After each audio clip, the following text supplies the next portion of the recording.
Ever wondered how to manage your ledgers in Tally Prime? Well, want to know more? Today we're diving deep into the world of ledgers, your detailed records of every transaction related to a specific account, such as cash, sales, or purchases. In Tally Prime, you will find predefined ledgers like cash and profit and loss accounts. But what if your business requires something more specific? No worries.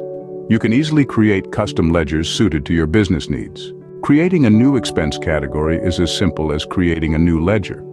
And if you ever need to revise your data, you have the flexibility to alter or delete ledgers with ease.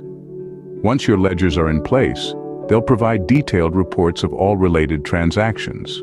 But the power of ledgers doesn't stop there. These records play a crucial role in preparing financial statements such as the profit and loss account and balance sheet. With Tally Prime, you have the ability to generate a wide range of financial statements and reports, all tailored to your business needs. So, to recap, ledgers are the backbone of your accounting system, and Tally Prime makes managing them easier than ever. With predefined ledgers, the ability to create custom ledgers, easy editing and deletion, and comprehensive reporting, Tally Prime is the tool you need to keep your finances in check. So why wait? Start managing your finances today with Tally Prime. And remember, if you found this tutorial helpful, don't forget to like, comment, and subscribe for more Tally Prime insights. Until next time.